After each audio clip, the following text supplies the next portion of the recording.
Good evening. Welcome to the Monday night live stream. Let me regulate on my sound right quick here, ladies and gentlemen.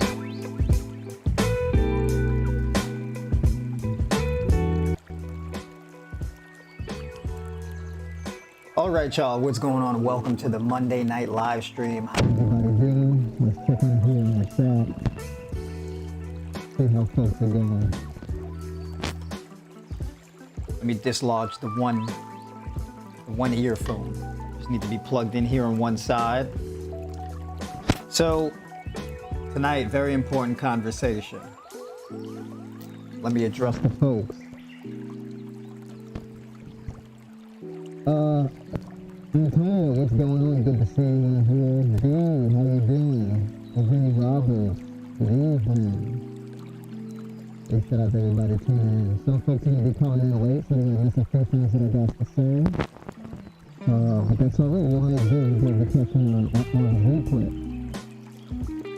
Right? So it's all good.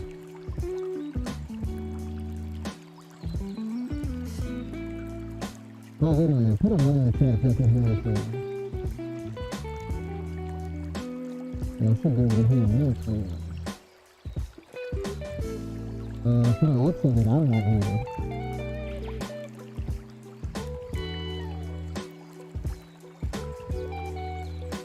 I can hear him clearly? Sounds very weird. How's it sound?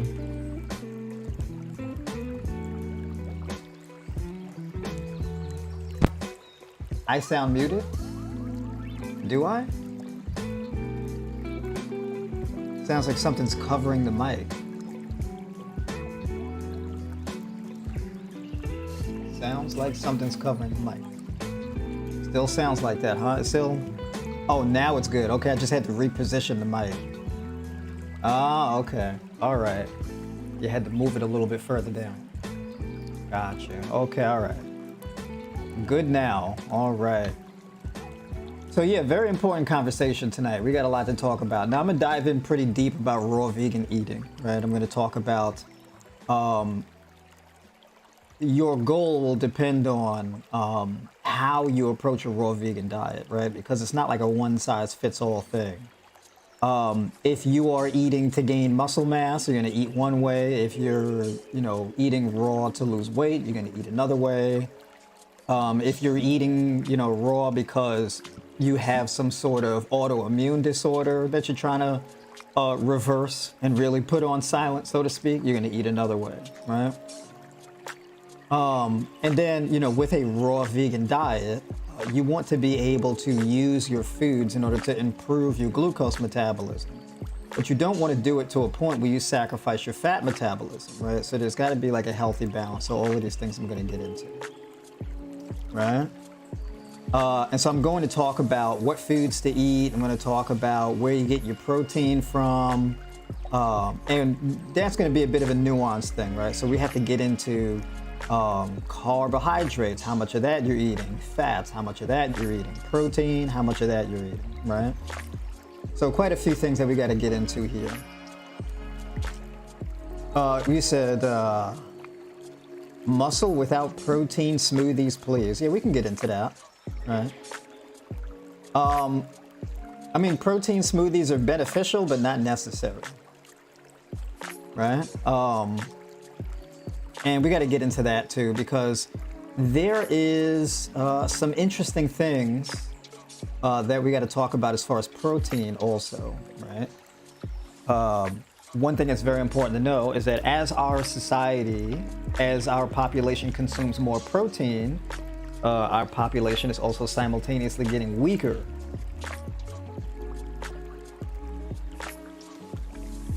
So that's one thing to really talk about also. And so I want to explain why that is on that, with that also. But folks, hit the like button to like the stream, right? Let's bolster the stream here, right? So definitely, folks, some of y'all may be a little bit new coming in here, but every stream, we pack a lot of important information in. So first, what I want to start with is why raw vegan eating is so advantageous in the first place. There are big misconceptions about cooking. Now, there are upsides to cooking, but there's also a lot of downsides to cooking. And if you're going to cook your foods, that's fine. But raw foods is a great hedge against the damage that you do to cooked foods, right? You have an assortment of amino acids, vitamins, and minerals in your food. When you apply heat energy, I'm talking a lot of heat energy, thermogenic energy, right? I'm talking about like the kind of heat that would burn down your house. I'm talking about the kind of heat where, let's say if you were to take a pan and you was to heat that pan up on the stove for like a minute or so, you were to take the palm of your hand, right? And you was to press your hand on that pan. That heat in that pan would eat your hand alive, right? I mean, you would not only just would it destroy the surface of your hand, but even the nerves in your hand, okay? It can destroy the ligaments, tendons, and even bone tissue in your hand. And that's just in a matter of a second or two. If you cook your hand for a minute, couple minutes or so, you can destroy your entire hand to the point where it would be permanent damage for the rest of your life. Okay? Now imagine if that kind of heat is capable of destroying your whole hand in less than a minute. Imagine what it does to your food. Right? This is the thing that people don't talk about. What they do is people will look at a food in its uncooked state and then measure the micronutrients according to that. But the problem is when you cook a food, you lose a lot in the process. When you cook a food, you lose a portion of the protein. You lose a portion of the magnesium. You lose a portion of the potassium, the vitamin C, all that type of stuff. You dehydrate the food, right? You heavily oxidize the food. There's a lot of destruction. And you lose all the digestive enzymes and everything in the food. There's a lot you lose from the cooking process. The goal behind cooking a food is you want to heat up the food or cook it just enough to make the foods bioavailable. You want to loosen up the cell walls of the food, or you want to make the food soft enough where your gut can digest it and pull nutrients from it, right? So you want to cook a food as little as possible, actually, to do the least amount of damage possible. The problem is most of us don't do that. We overcook our food. All right? This goes for animal products as well. So when people say, well, you eat meat because you need the protein and all of that, you're not getting as much protein as you think from the meat. People are significantly overestimating how much meat or how much protein they're actually getting from the meat that they eat. This is going to be very important when we get into muscle building, because it's not just protein that builds muscle. There's a variety of other things that build muscle. There's a variety of other things that facilitate muscle growth. It's not just protein, right? As a matter of fact,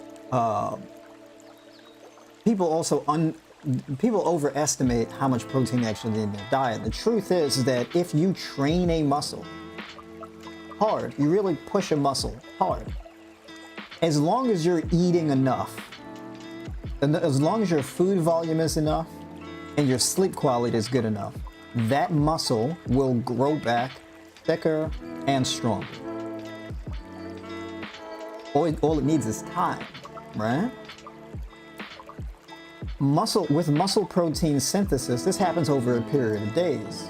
So there isn't actually really a daily protein requirement.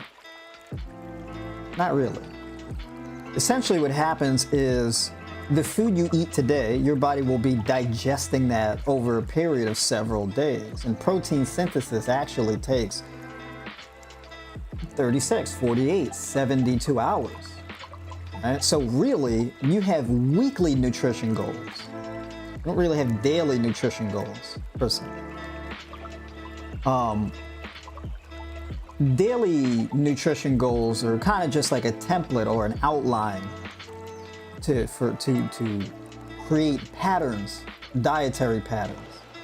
So we make it simple. We say, okay, well, you eat this set amount of carbs in a day, this set amount of fat, this set amount of protein, right? You have general recommended daily intakes, RDI, according to vitamins, minerals, that kind of thing, right?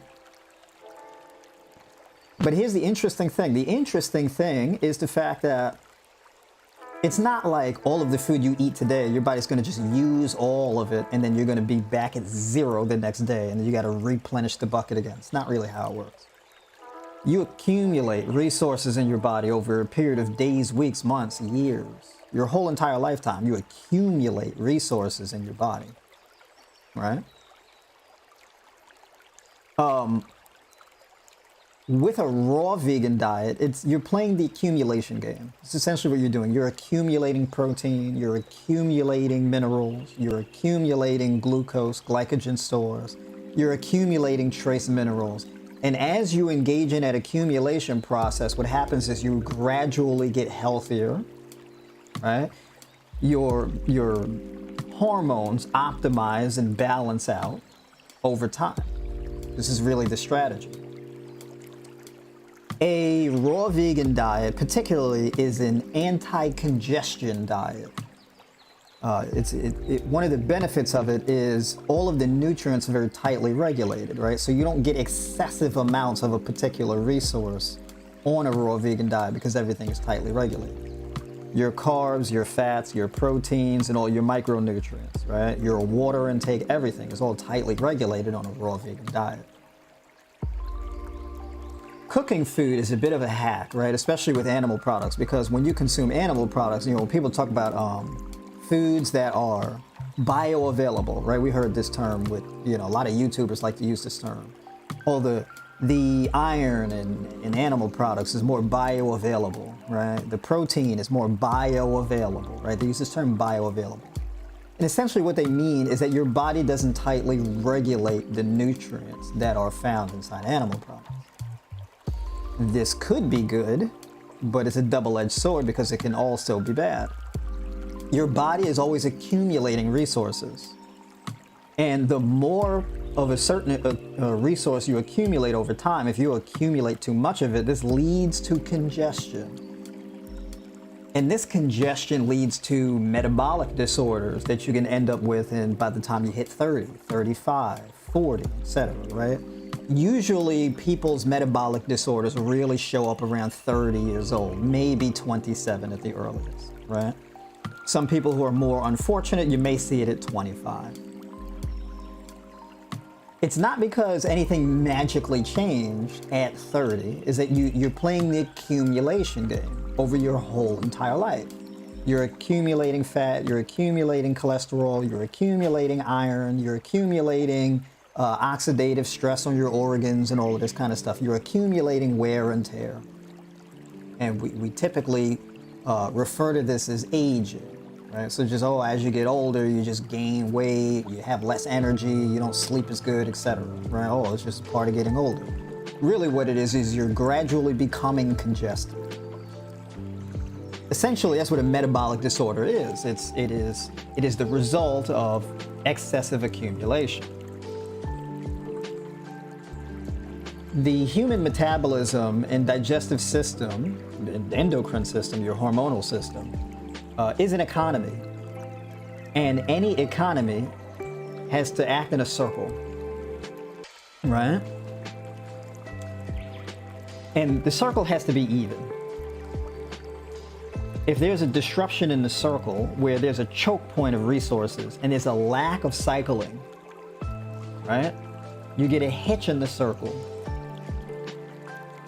And you develop like this traffic jam. And this is where you get high blood pressure. This is where you get insulin resistance, type 2 diabetes, fatty liver disease.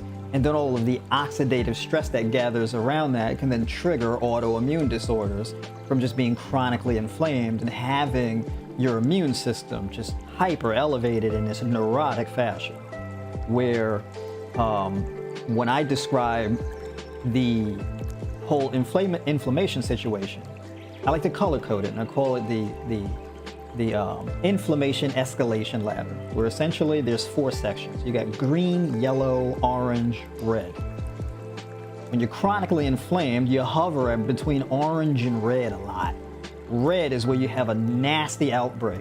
Something goes sideways in your life, tips you over the edge, and things really come out. If you got eczema, that'll show up.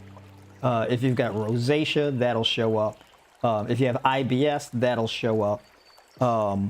If you've got lupus, Guillain-Barré, that will show up, right? Hashimoto's, etc. You get these flare-ups from some type of acute moment in your life, right? So there's an incident that serves as a trigger, but the substrate for that incident, that trigger, is where you're spending a lot of time in the orange as far as inflammation goes, oxidative stress. So what you want to do is you want to come down to a yellow and then get into the green, where that oxidative stress is at a healthy, sustainable, manageable level, right?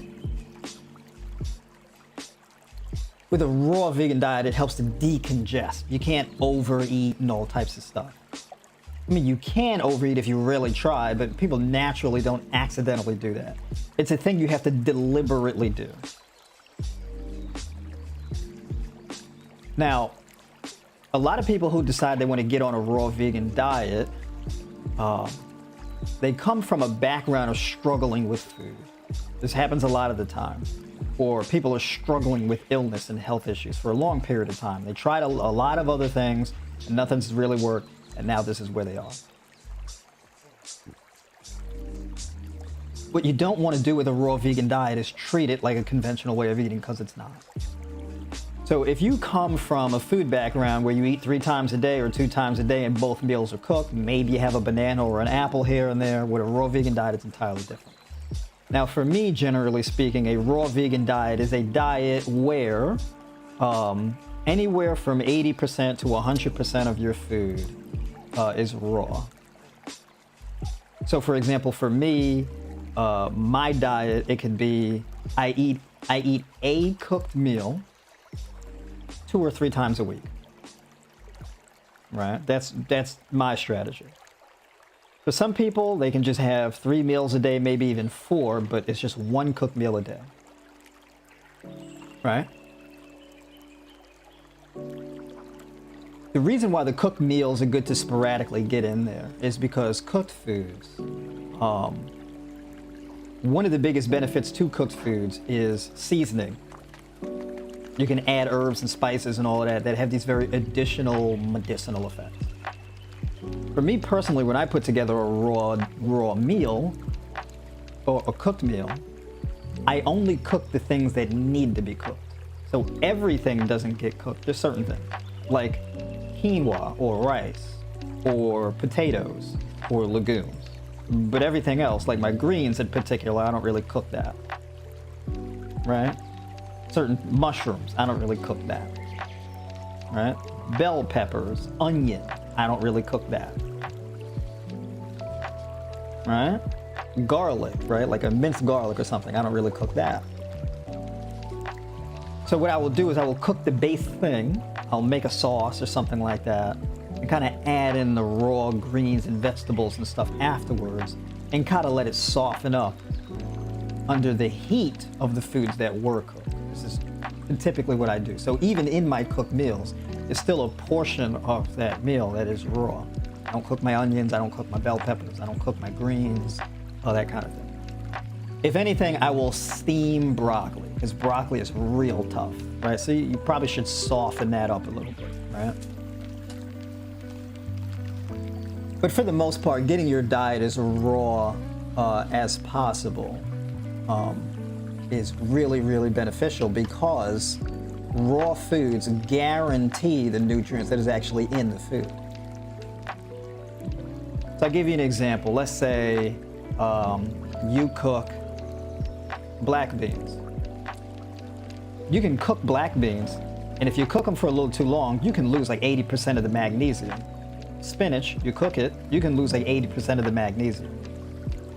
Right? All the water soluble stuff, the vitamin C, the magnesium, the potassium, things like this, you can lose a lot of that.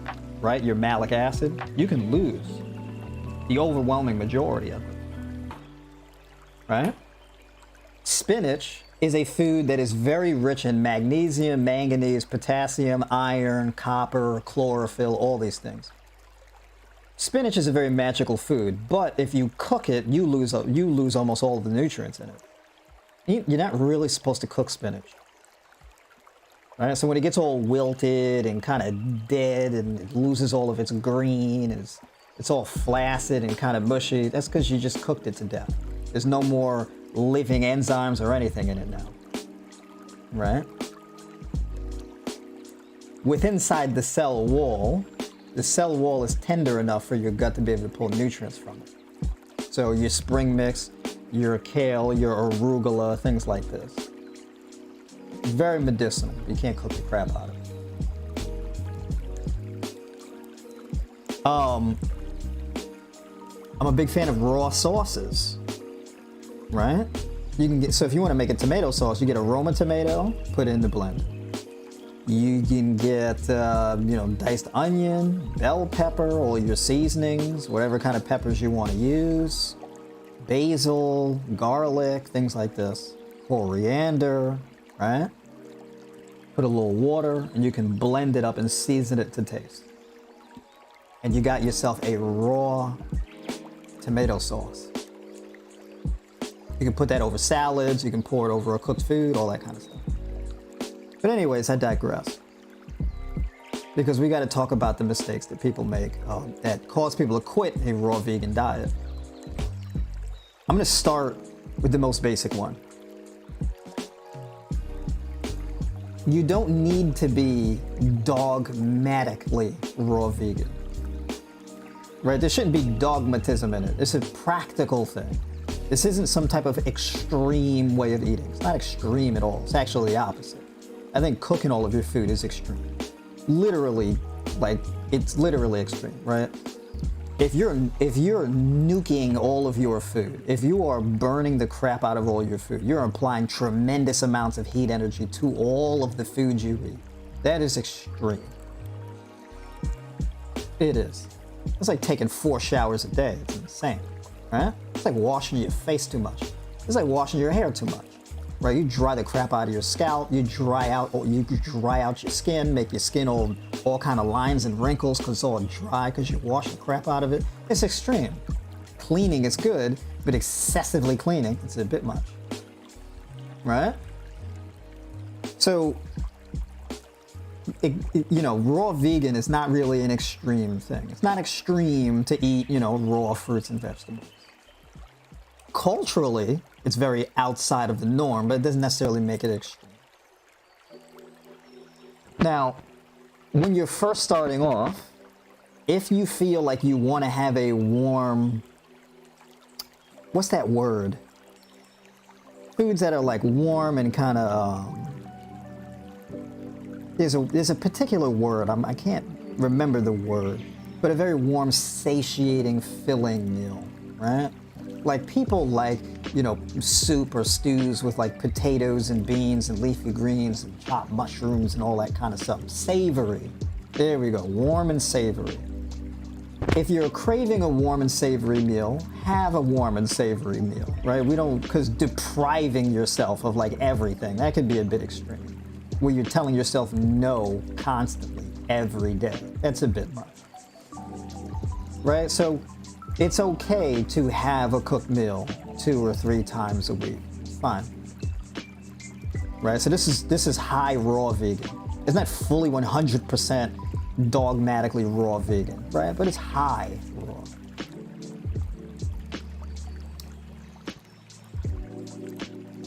So what people tend to do is they take this dogmatic approach. I want to be raw vegan. I'm going to stick to it, everything raw. And they kind of make themselves miserable where they lose the taste for the things they've been eating because they're craving a warm, savory meal.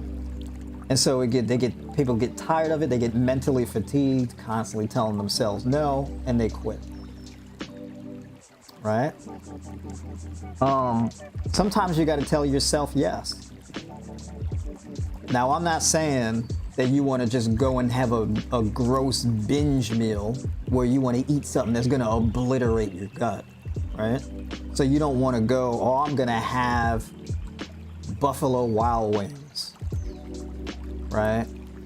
Or something like this. I'm just going to eat a 12 or a 24 piece or whatever, mashed potatoes with butter and gravy or whatever, right? Like itis meals, right? Metabolic disorder food, right? Don't do that. But you can have something warm and savory and make your own raw sauces. Coconut milk, curry powder, or masala, or whatever. You can make your own Indian sauce. You can make your own jerk sauce. You can make your own coconut curry sauce, your Italian style tomato sauce, right? That kind of thing. You can make your different sauces. You can make a peanut sauce, like a Thai style peanut sauce, right? That kind of thing. Miso sauce. Make different types of sauces.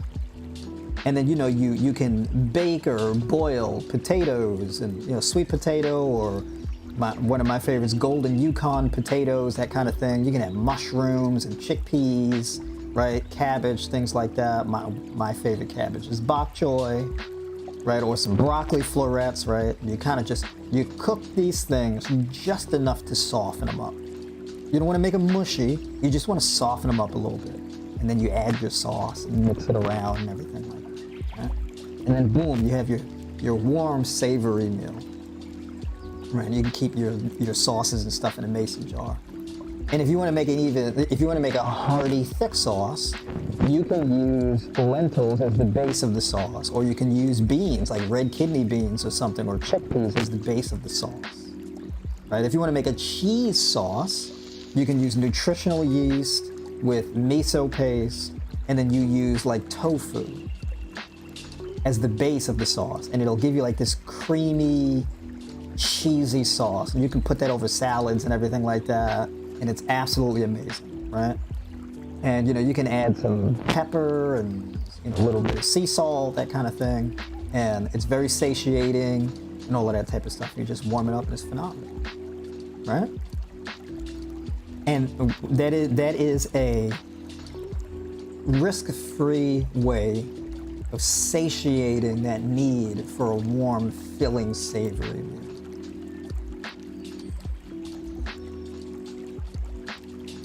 So that's the first mistake. People just get dogmatic about it. The second most prevalent mistake is undereating. All right? With a raw vegan diet, you can eat a lot more because the food is not heavy. All right? So you can't go into a raw vegan diet and you're like, oh, for my first meal, I'm going to have a couple bananas. And then for my second meal, I'm going to have a banana with a cup of grapes and maybe a little bit of spinach. In my third meal, I'm going to have a cup of blueberries and strawberries with 5 ounces of coconut yogurt. This is under eating, right? The food volume is too low, right? So your portion sizes on a raw vegan diet are going to be larger because, especially if, I advocate more so for a fruit-based raw vegan diet. So if you're going to do a raw vegan diet, fruit is going to make up the bulk of your caloric intake. It's going to make up the bulk of your carbohydrates, right? Fruit. That's what's going to really supercharge and power your diet. So it's not just, oh, well, I just eat a few salads a day, right? Where everything is just low-calorie, green leafy vegetables, because you're just going to be tired and sluggish all day because you're just underfed. You just got a diet of just fiber and bitters, right? It's kind of, it's very unsatiating, and you'll quit after a while, right? So you gotta fill up your bowl. So instead of having like just 2 bananas or something, have 4, have 6 bananas, right? Have 8 ounces of coconut yogurt with a couple sliced bananas and the cup of berries and the cup of strawberries, right? And add tablespoon of chia seeds mixed into the coconut yogurt, and you make yourself like a whole fruit coconut yogurt bowl, right? Really thicken that meal up. Get full. It's okay to eat till you're full. And when you're raw vegan, you should eat till you're full. Right? And in the beginning, it may seem like, oh, this is a lot of food. This is, ooh, man, these are big meals. Yeah. Eat till you're full. Know what it's like to eat in a robust fashion. Right? You don't have to deprive yourself of all your food so you can lose weight. You know, a lot of people, they go raw vegan to lose weight, so they're afraid to eat until they're full. A lot of people, so they undereat. And as a matter of fact, people who tend to struggle to lose weight, they're always under eating anyway, right? So you have people who, you know, they're working out, they're going to the gym, working out 4 or 5 times a week. They eat 1 or 2 meals a day. They skip breakfast, right? There's all these bad habits, right? So they're just really underfed all the time. And they take those same bad habits into a raw vegan diet and eating a raw vegan diet 1 or 2 meals a day, right? You'll be chronically underfed and tired all the time, and eventually you'll quit because you just get run down, right? So, you know, you got your banana, berry, coconut yogurt bowl with the chia seed. That can be 1 meal. Second meal can be like 3 pears, 3 kiwis, 4 cups of leafy greens like chopped romaine lettuce with like roasted pumpkin seed kernels scattered around. And you can dice up the pears and you can dice up the kiwis and mix everything around. You can add lime juice to it. You can sprinkle some sea salt around it, that kind of thing, and mix everything into that salad, right? That's a fruit salad bowl, essentially, right? That's a phenomenal meal, right? So that first meal that I mentioned, that could be like 600-700 calories, something like that, depending on how much you use. This meal with the pears and the kiwis and the pumpkin seed kernels, say you do a 1/4 cup of pumpkin seed kernels scattered around in there, that meal could be around 600 something calories, right? And then your third meal that you have towards the end of the day could be like where you get all of your fats in. Now, this meal would be very good to do if you want to get in all of your healthy fats and you want to bring your blood sugar down towards the end of the day. So you get all of these good poly and monounsaturated fat sources. So for example, you get a Hass avocado, right? You get 3 tablespoons of whole hemp seeds. You get, let's say, a 1/4 cup of roasted cashews. You get 1 sliced large cucumber. Okay, you get cherry tomatoes, diced onion and bell pepper, or leeks, right, or green onion, whatever the case is. And then pull massaged kale. And then you can add lime juice to it, you can add pico de gallo to it, coconut aminos with nutritional yeast, cumin, curry powder, all this kind of stuff, make a nice taco salad. Nice raw taco salad, mixing everything in with the greens. And you can have a variety of greens in there, kale, arugula, baby spinach, right? And just really mix those greens in there. You can massage the avocado into everything, or you can put the whole salad into like a container and put the lid on it, and you can shake it up to mix everything, right? Mix everything into that salad. And that can be like your raw vegan taco bowl, where you get all your fats in, you get a lot of protein from that. Like the 3 tablespoons of whole hemp seeds is like 10 grams of protein. Your avocado is like 3 grams of protein. The roasted cashews, that's like another 6 grams of protein, right? Your leafy greens, that's like another 8 to 12 grams of protein, depending on how much greens you use and which greens you use, right? You'll get about 1 gram of protein from your cucumber, a little bit less than that, right? That kind of thing.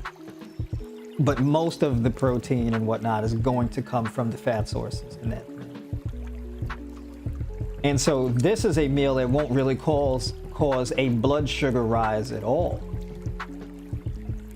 So let's say you eat a meal like that, like around 4 o'clock or so, you'll be able to have a nice steady blood sugar, and you can really get into fat burn mode and ride that fast out for the rest of the day. So one thing I'm a big fan of is you wake up, you start eating earlier, and then you finish eating earlier.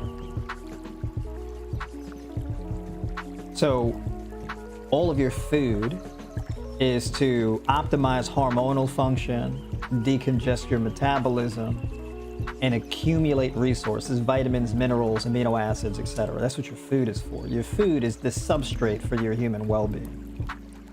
You're getting all of your manganese, magnesium, potassium, vitamin C, all your antioxidants, digestive enzymes, fiber, pre and probiotic fibers, all this type of stuff. Getting all of that in there. And then you have a fasting period where you're done eating, and that's when you can optimize your fat metabolism. And so the third biggest mistake that raw vegans make, they don't undereat, not even close. They eat in abundance, but they eat all day long, right? You got my veteran raw vegans. They're doing numbers. They're eating like 8 or 10 bananas at a time. They're eating like 4 pounds of watermelon at a time. They're having 3 to 4 pounds of mangoes at a time. They're eating like 500 to 700 grams of carbohydrates a day. They are going nuts with the fruit. They're not playing no kind of games, right? They keep their fats really low. Their fat intake is around like maybe 10%, maybe even lower than that. Or their fat intake could be like 5% or whatever. Right? It could be really low.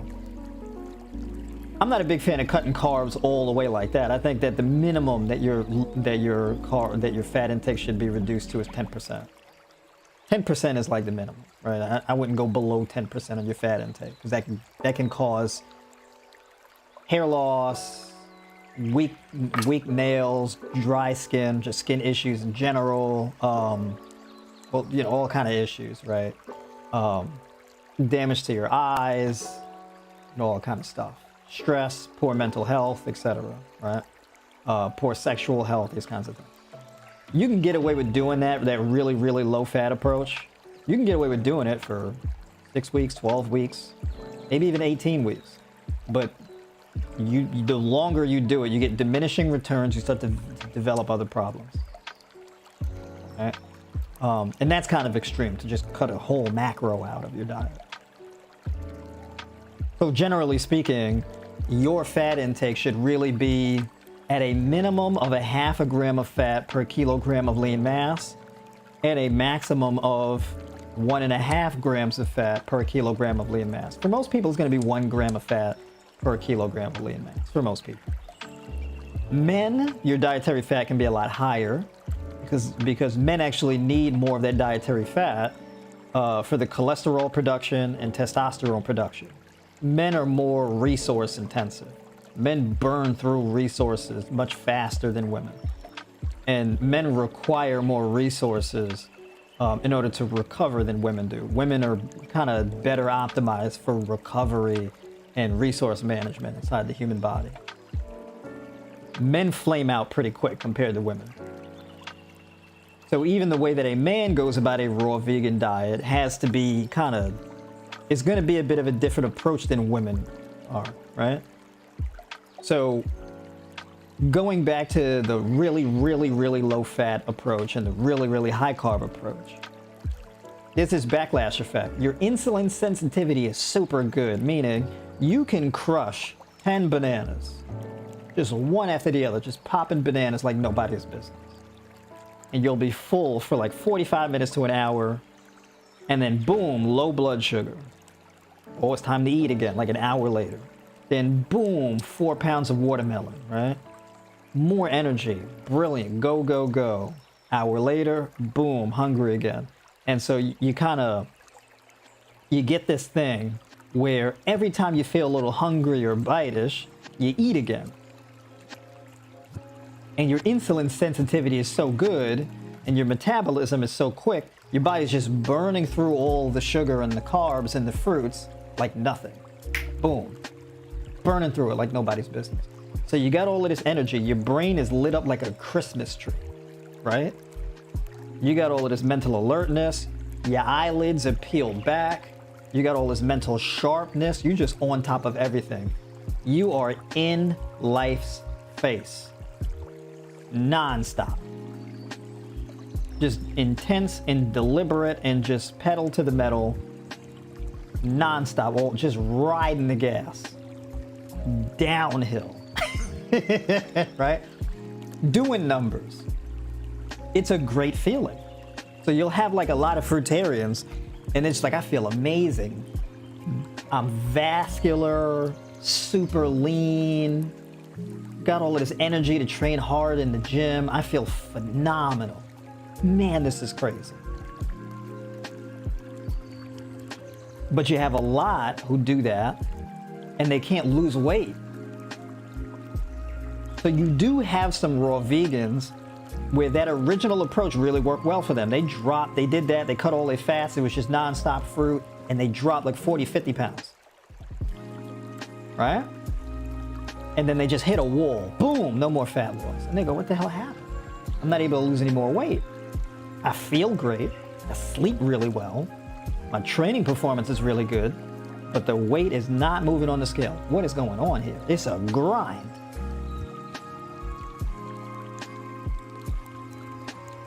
When you're constantly eating, you're eating from sun up to sundown, meaning you wake up and you eat right before bed. You just fruiting all day long, right? Crazy numbers, 500, 600, 700 grams of carbs a day. Your body just sheds its fat metabolism because you barely eat any fat. So if you barely eat any fat, your fat metabolism just disappears. Because what do you need to have an optimized fat metabolism for if you barely really eat any fat? So your body, you've cut your fats to the point where your body is just all about insulin sensitivity. You'll probably relate to this, right? If you're one of these really high carb raw vegans, if you fast for like 4 hours, you feel like you're gonna pass out. Headaches, lethargia, hungry, moody, just unbelievable, right? A 12-hour fast, you'd be like, 12 hours, that'd kill me. You can't fast for 12 hours, it's debilitating. Right? It'll put me in a coma.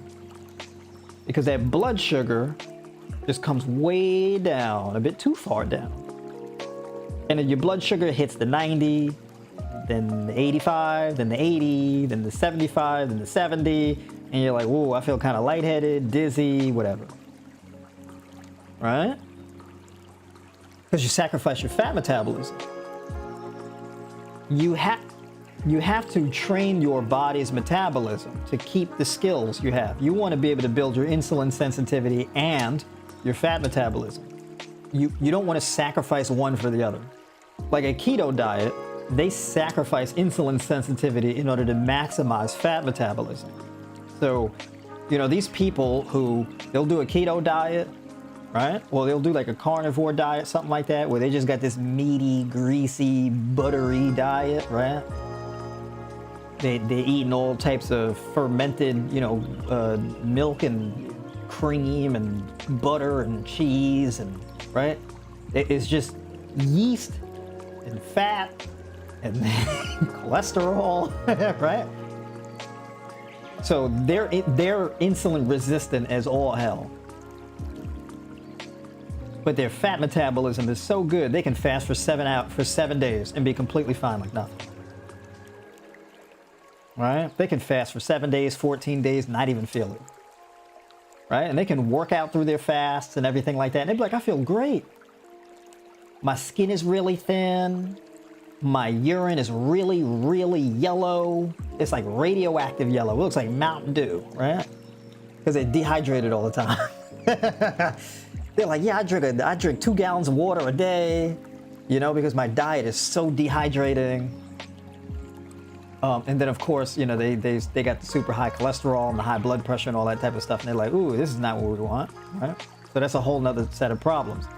You don't want to, like, you want a strong left arm and a strong right arm. You don't want to cut off one arm and just focus on getting the other one as strong as possible, right?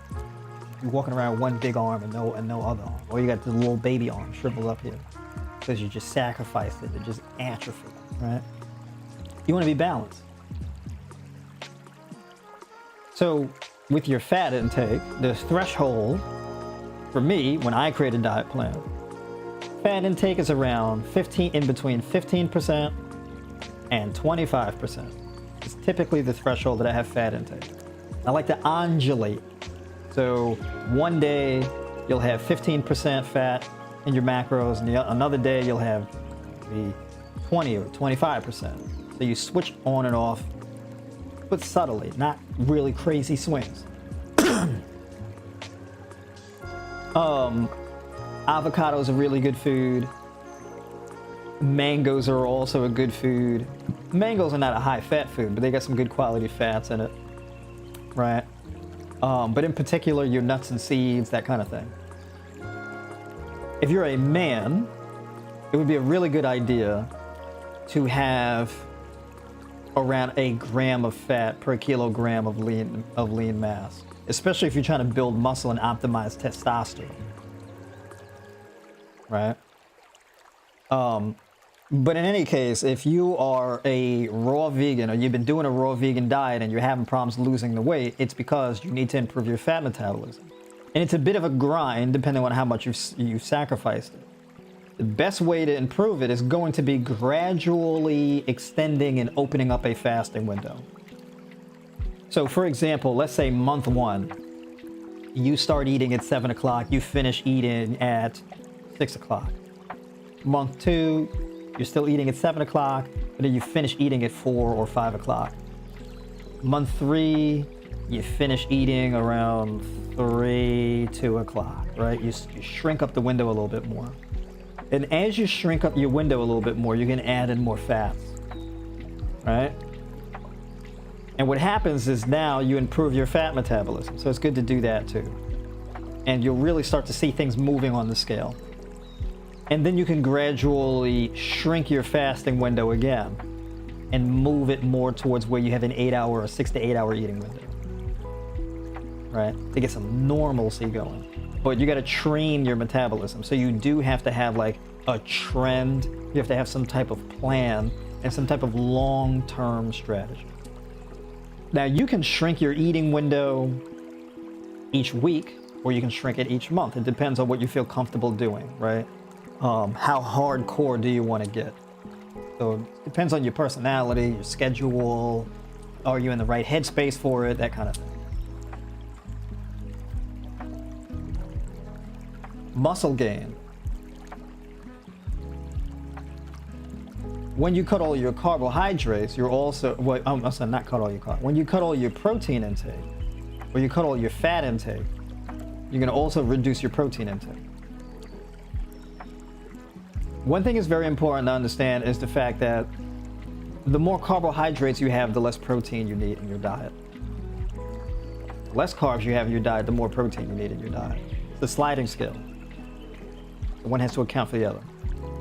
That high carb vegan, they don't have a protein shortage whatsoever.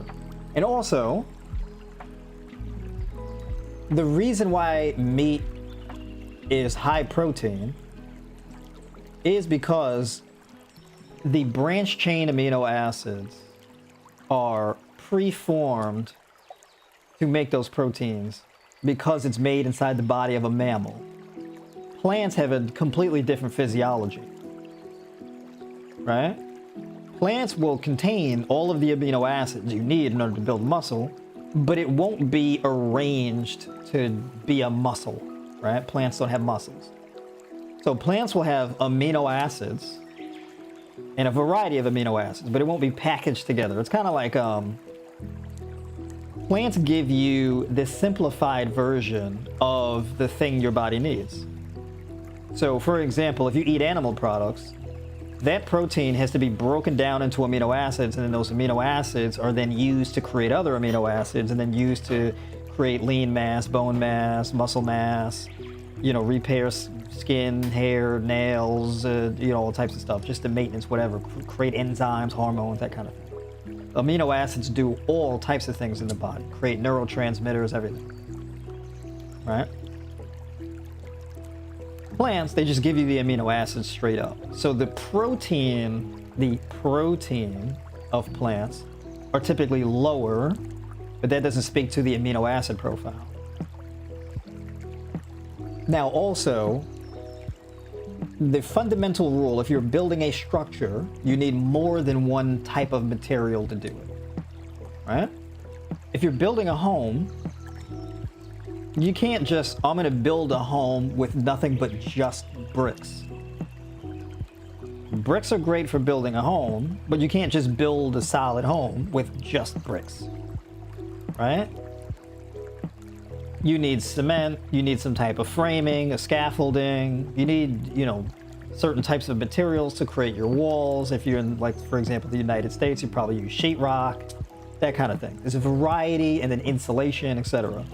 The human body is the same way. The human body uses amino acids, vitamins, and minerals, and it fuses them together in order to make tissue, in order to make bone mass, muscle mass, etc. Right? Minerals are like the backbone. So you got your minerals, and they bind to organic structures, and it creates, your DNA, and it creates your cells and everything like that in the structure in your body. If you have a high amount of protein in your diet, but you have low magnesium, for example, you're very limited in how much muscle protein synthesis your body can actually engage in. Because magnesium is one of the key ingredients that your body needs in order to build muscle. So if you have a lack of magnesium in your diet, increasing protein is not going to do it, right? And in fact, you'll end up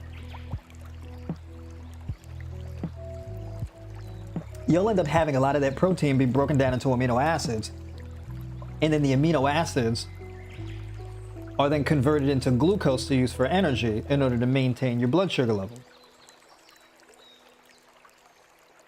In addition to that, you will not build as much muscle mass if your muscle glycogen stores are very low. So, and glycogen is basically stored glucose.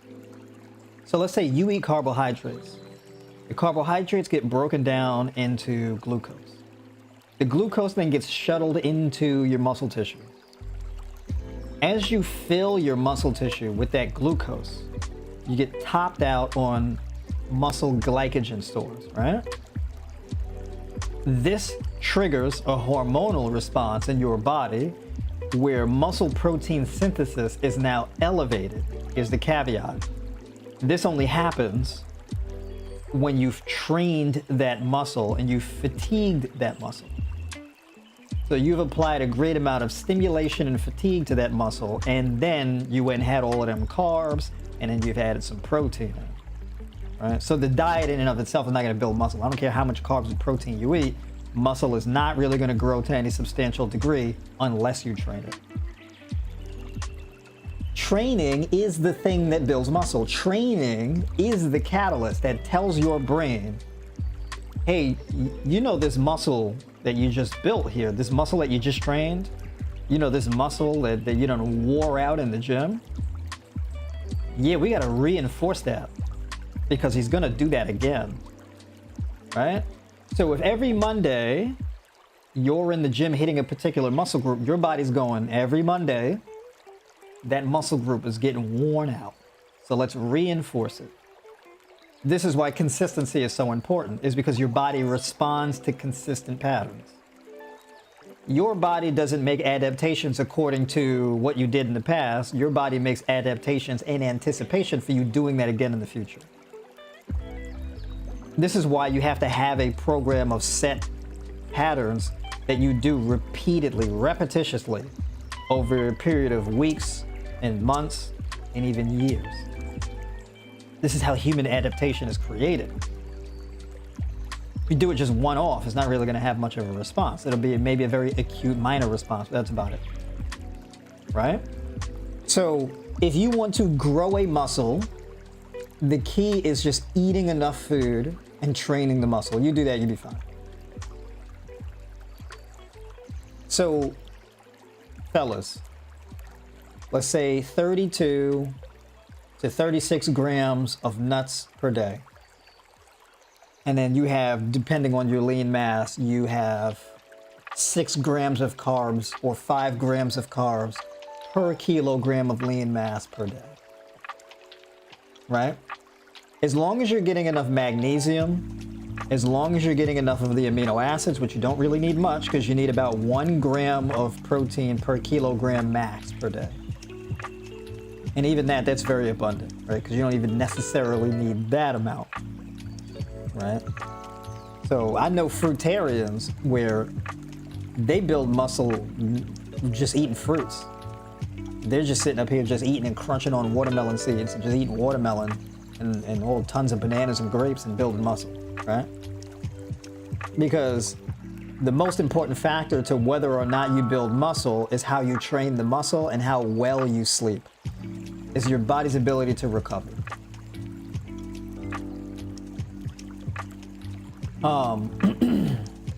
One of the things that people tell me a lot is when they've done a raw vegan diet, if you actually do it properly, your recovery will be really quick. Right? You can recover really quickly. Right? And that's because you get more manganese, more magnesium, more potassium, more malic acid, more citrulline, more arginine. You get all these different, glycine. You get all of these different amino acids and things like that, and you're just accumulating these resources while staying hydrated. Because another thing that creates an anabolic environment for your body to grow muscle is being adequately hydrated, which a raw vegan diet is very good for. Right?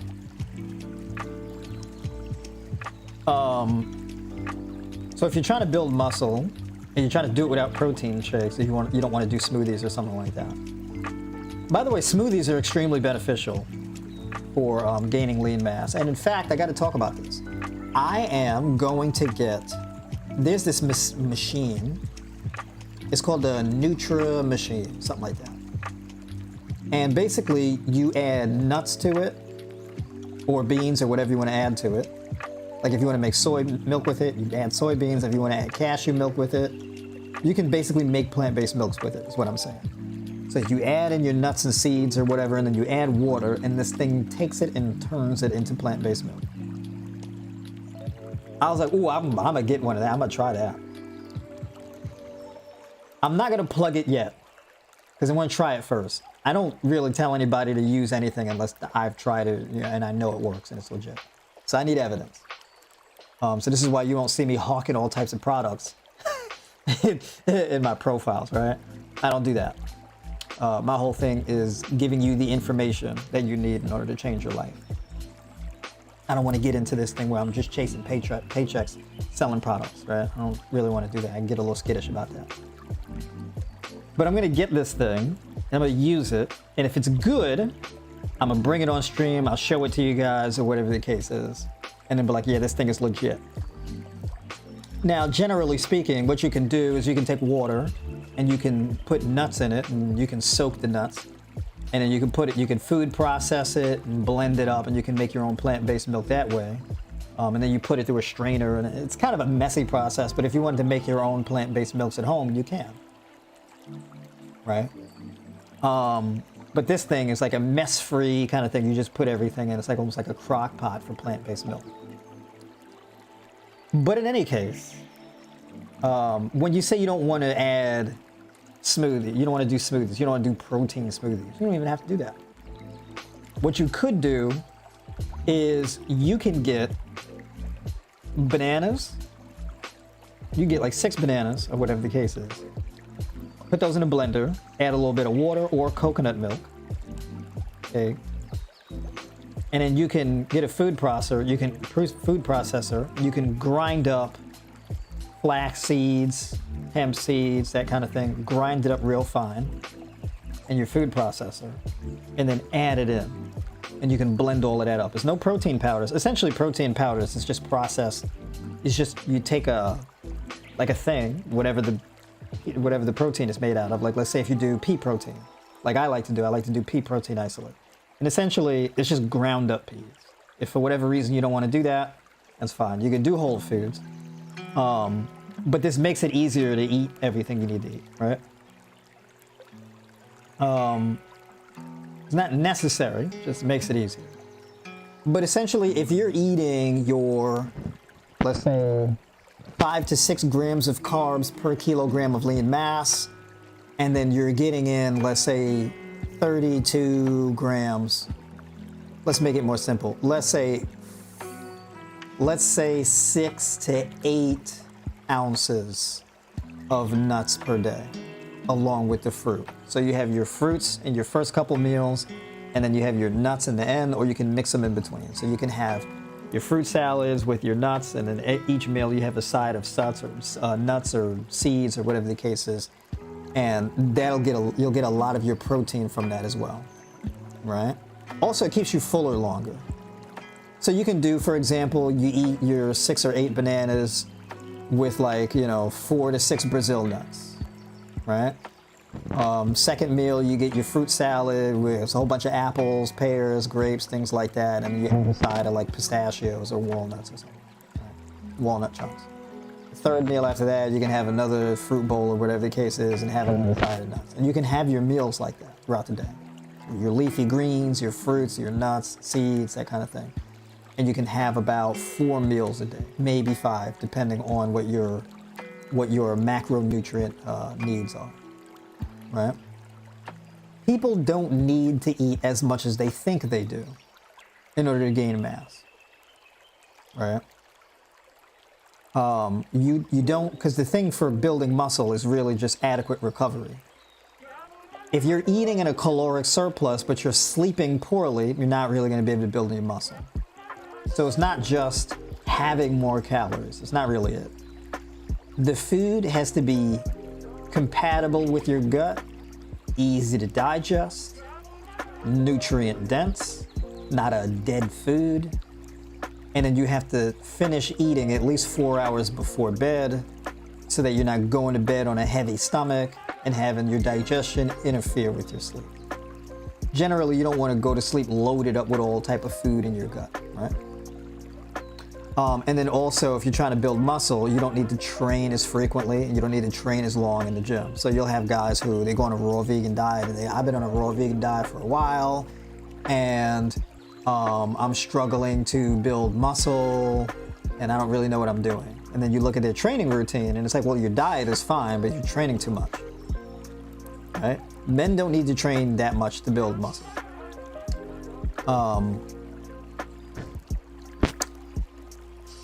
And that's a very common thing. You have a lot of skinny dudes or skinny fat dudes in the gym training super hard. They're in the gym for an hour, hour and a half training and not gaining any muscle. It's like, well, because you're in there for too long. If you don't need to train that hard if you don't really have much muscle mass on you to begin with, right?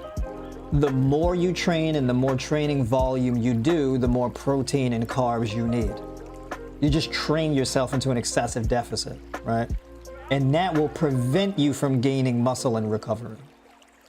My workouts typically are 20 minutes, 30 minutes max, right? I do about 4 to 6 exercises per workout, 1 set per exercise. And each week, I try to get more reps on each exercise. And it works out phenomenally. Right? So I recently joined the gym after being out of a gym for about a little over 2 years. When did I join? I joined the gym sometime in September, in the middle of September. And I've been consistently tacking on reps and getting stronger in just the 1 set. Now, the interesting thing is I don't have to do warm-up sets because I don't have joint pain anymore. Back when I used to conventionally train, I had to do a whole bunch of warm-up sets in the gym in order to get to a working set, right? So if your training scale is like a 1 to a 10 RPE, rate of perceived exertion, a working set would be in between 7 and let's say 9, right? And then warm-up sets would be on a 5 to a 6. So your first 2 sets would be at a 5 or a 6, and then the third and the fourth set would be at a 7 or an 8, and then the fifth set would be at a 9 or something like this, right? For example. And so I spent a lot of time in the gym warming up and getting my joints ready to actually lift some weights. I don't have to do that anymore now. Very interesting. The only difference really is that I was just training with resistance bands for the last 2 years and eating a mostly raw diet. Now here's an interesting thing too, right? Is because if you're doing a raw diet, you know what counts in a raw diet? Rolled oats. Rolled oats. I'm a very big fan of rolled oats. Overnight oats. Your boy been crushing overnight oats. Oats are actually a rich source of carbohydrates, protein, and magnesium. Oats are a rich source of soluble fiber, iron, manganese, all types of stuff. Oats is a big deal. It's a great food, right? So basically I would just get some plant-based milk, put some cinnamon, cacao powder, coconut sugar, right? A little sea salt, that kind of thing. I would add my pea protein isolate to it. You don't have to do that, right? I was just doing that. Add a cup of the rolled oats, mix it in, right? Well, first of all the stuff, the powders and the milk, I would put that in a blender, blend it up, pour it into a container, and then add the oats afterwards. Mix it in, leave it in the fridge overnight, and then eat it the next morning. And I would do that to the point where my first meal with the pea protein isolate and everything would be like 73 grams of protein. Because I was adding powdered peanuts, like PB Fit, to it. I just like doing that. You don't have to do that. I just like doing it. Right?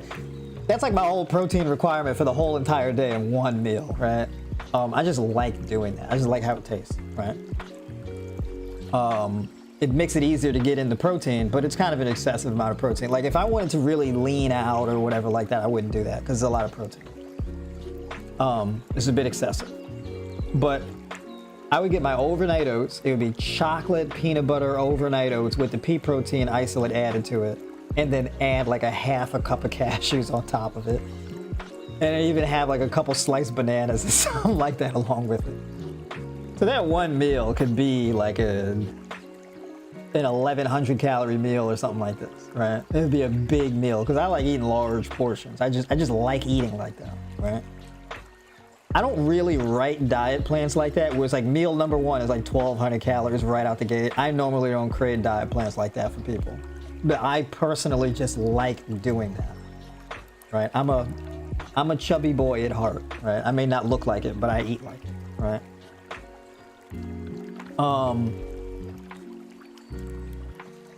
And then if I have a cooked meal, the cooked meal would also be like another 1,200 calories, right? So just the 2 meals end up being like 24 calories around. And then I have my fruits and everything like that on top of that. And so then that's like another, each fruit bowl is like another 600 calories or so. So I end up eating a lot of food in a day, right? And I do overeat. I overeat. I wouldn't tell people to eat like I eat. I honestly just enjoy it. And that's why I do it, quite honestly. So I wouldn't tell people to eat like me. You can, but if you're like trying to lose weight, you're trying to get super lean, don't eat like me, because you're not gonna get like lean like that. You're eating like I do. It's not gonna.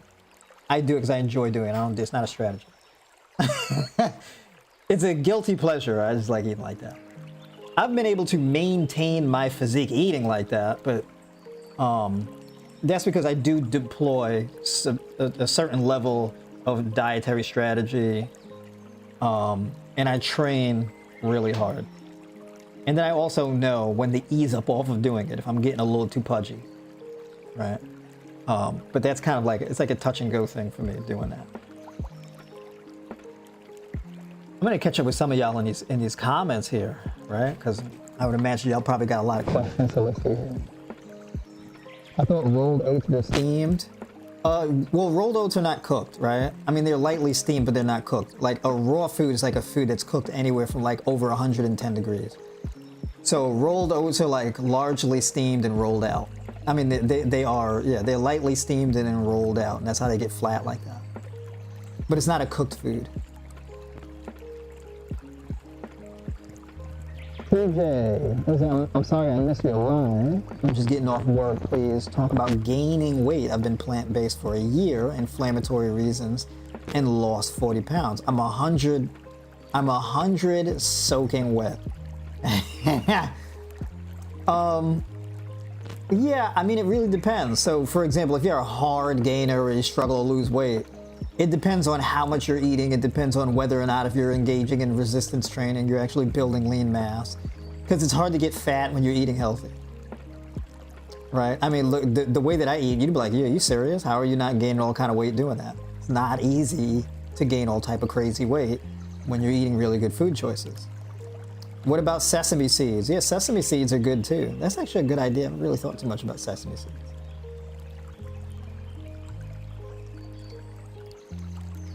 Me too, it looks cool. I hope it's a good product. Oh, you know what I'm talking about, boss lady?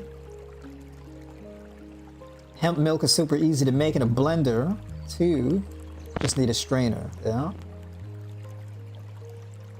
I use nut butter to make almond milk. Interesting.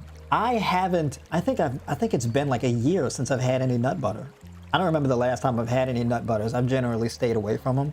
So I'm just doing whole nuts now. I'm not messing with any nut butters. They'd be adding oil and all of this type of stuff. I'm like, nah, I'm not doing that. So yeah, no nut. I haven't been eating nut butters. I've stayed away from them for a long time now. I was a peanut butter or almond butter or cashew butter enthusiast.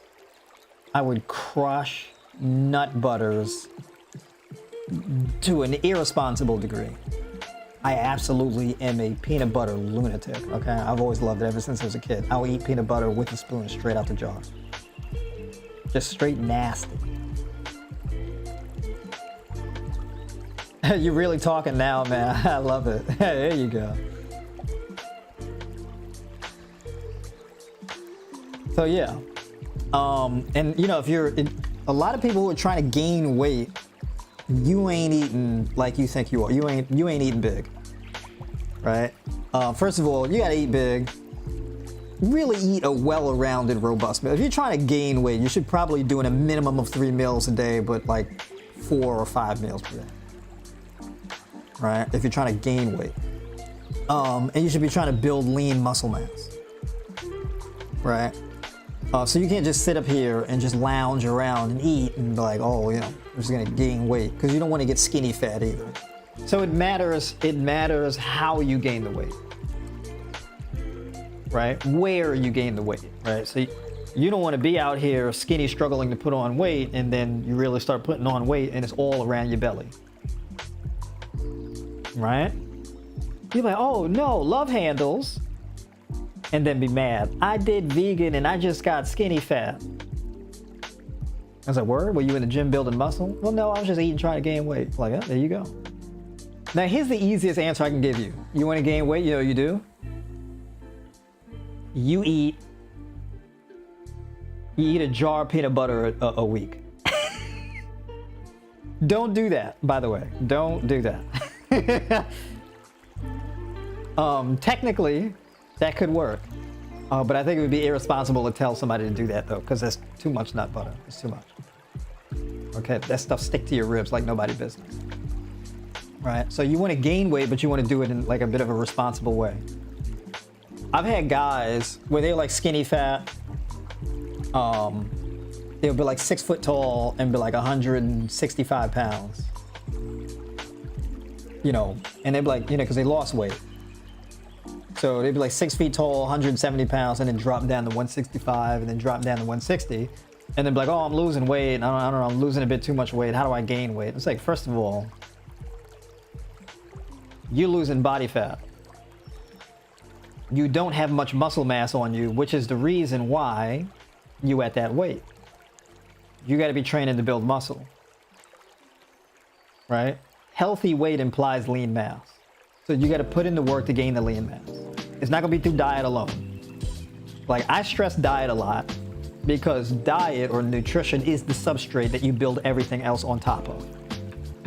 Right? Like, I don't care if you wanted to be a successful entrepreneur. I don't care if you were going to counseling and you wanted to improve your mental health, you wanted to lose weight. I don't care. The number one rule is nutrition is the substrate for all of that, right? You want effective counseling, you want to get over childhood traumas, you want to lose weight, you want to build muscle, you want to make money, I don't care what you want to do. Nutrition is the substrate for your growth on the journey to becoming the best version of yourself. But you still have to do the work. if you want to gain weight, there's only a few ways you can do it. You're either going to gain muscle mass or fat mass. So if you're not training to put on weight through building lean mass, then you're implying you just want to get fat. All right, so that's an important thing too. Oh, so you get full fast, yeah. Yeah, if you get full fast, right, you got to kind of train yourself to open up your appetite. But if you want to have more of an appetite, resistance training and trying to build muscle, that's going to open up your appetite so that you can then eat more. All right? But if you're full, you're full. You don't have to force feed yourself, but you just have to provoke your body to have more of an appetite in the first place. And the resistance training is going to do that. Right? So it's like I train because I eat because I train. It's like this thing. The original quote is, I'm fat because I eat and I eat because I'm fat. Right? So I'm just changing around the words.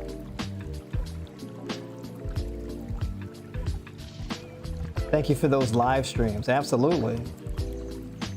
That's right. We giving away major game on these live streams here.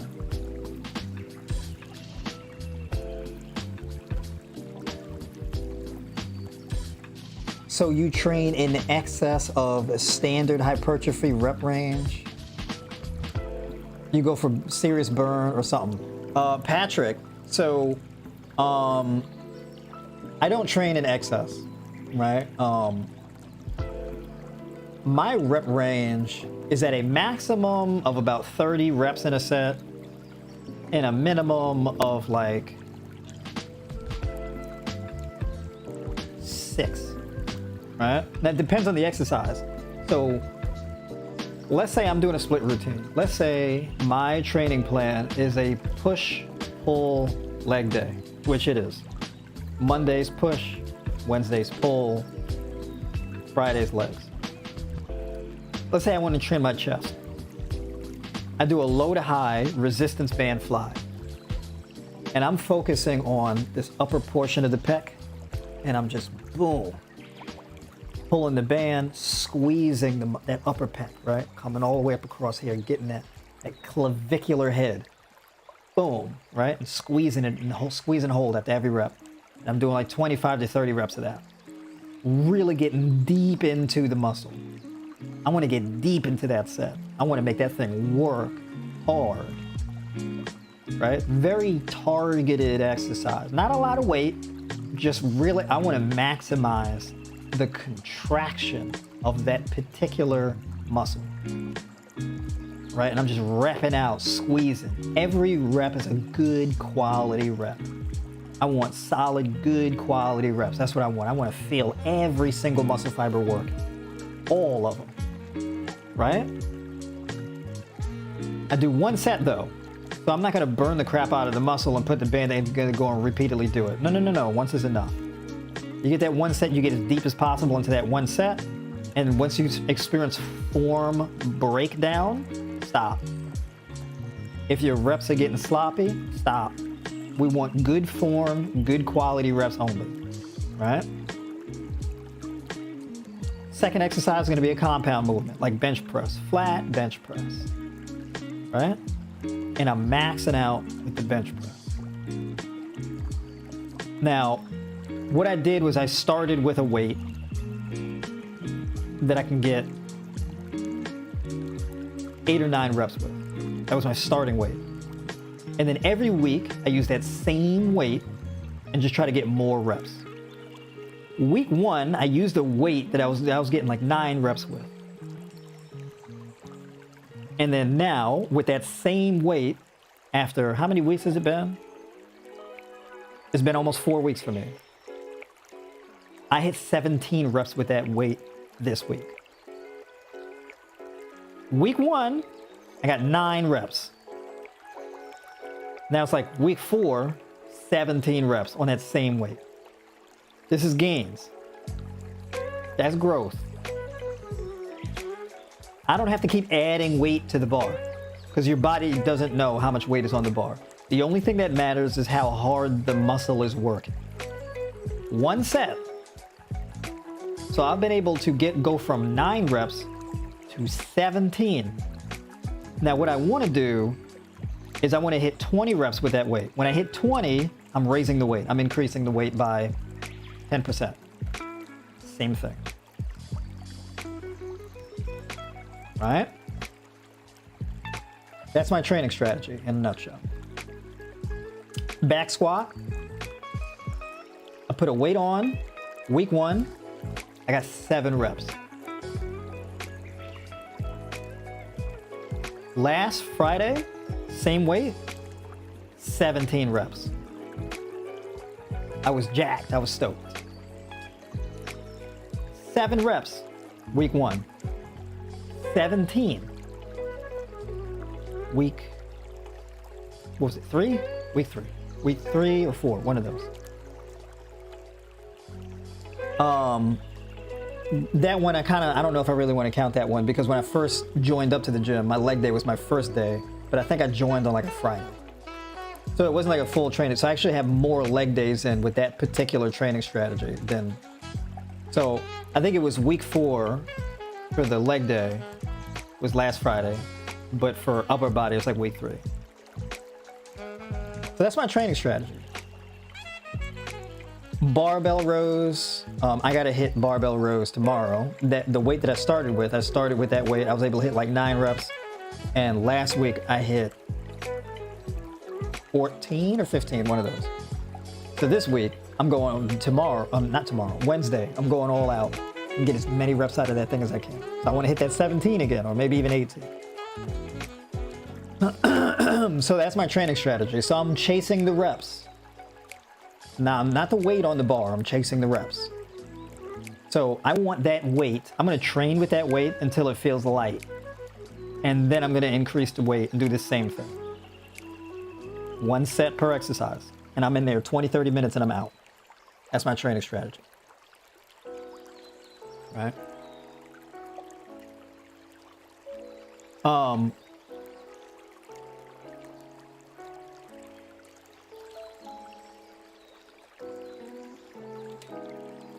Since I started training like that, I gained like 5 pounds.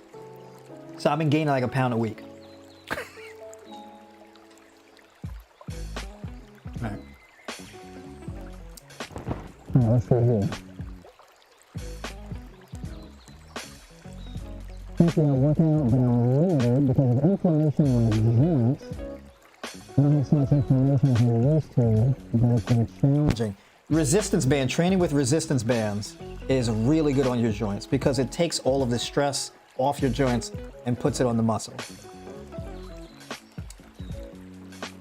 Do you use a dehydrator to make wraps? No, I don't have anything like that. But that definitely does make a raw vegan diet a lot more interesting. But I'm very bare bones. I'm not doing any more than I have to.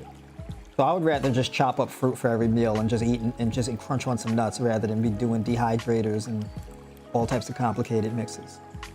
The fanciest I get is making sauces in a blender. There's like a flexible buffer zone between weight increases that allows for more dynamic stimulus on the muscle and potentially muscle hybridization. Ooh, do tell. Greetings from Greece. I'm fully raw 5 weeks now. Fruit-based, can you please talk about food combinations? More specific, is it okay to mix fruit with seeds on the same meal? Yes, you can add fruits and seeds. So, fruit pairing. Here's a few of my favorite here's some foods I like to pair together. Pineapple and mangoes. Watermelon I like to eat by itself. You can mix cantaloupe and honeydew together. I like to mix grapes and apples together, or grapes and pears together. I like to mix grapefruit, tangerines, and kiwis together. What else? I like to mix avocado, bell peppers, and cucumber together. That's a good mix. All the berries can go together, right? Your blackberries, blueberries, strawberries, those mix very well together. And mixing berries and bananas together are great. I'm also a big fan of mono meals. right? Keep it simple, right? 3 to 4 pounds of watermelon, 3 to 4 pounds of cantaloupe, right? 6 to 8 bananas at a time, 4 apples at a time, 3 pounds of grapes at a time, that kind of thing. But you know, when you want variety, things like that, you can mix in apples and grapes and pumpkin seed kernels with leafy greens and all of that type of stuff and mix those things in. As far as meal planning and mixing foods, I could do a meal planning stream where I'll break out the MyFitnessPal or the Chronometer and start putting meals together, right? So you can see what a day of eating looks like with that. By the way, hold on, I got to get my plugs in here. Folks, like the stream if you like the stream. Hit that like button, right? Yeah, let's feed the algorithm, which is the handful of people that are deciding what makes it through. So yeah, definitely smash up the like button, as they say. Drop kick the like button, right? Oh, the first lady of the tribe, forever faithful unto him, aka my happy healthing. Hello, dear. Everybody give a big shout out to the first lady of the tribe. You look and sound great tonight per usual. Thank you, boo-boo. Loving all the white. Yeah, I gotta get more white shirts. I'm gonna get another white shirt. I like the white shirt. I like light colors. My favorite combination for smoothies are mandarin oranges with cherries and the grapes, apples, blackberries, and blueberries. Interesting. Okay. OMAD Revolution. Is that your one meal a day? Oh. Let me get my plugs in, folks, because I know I got into a lot of information tonight. Okay, we got through a lot tonight. So, in the description of this live broadcast, I have links to book a call with me. All right. So if you need help, you need a diet plan, you want to talk to me about whatever specific health issues you have, strategy, that kind of thing. You can hit the link in the description of this video to book a call with me. Right. And you can also join my newsletter. Right. So in my newsletter, I send out the notifications for when I'm doing these streams. And I finally got approved. TikTok decided, yo, I'm going to throw you a bone. You're going to be able to use the desktop TikTok live app to stream from your laptop.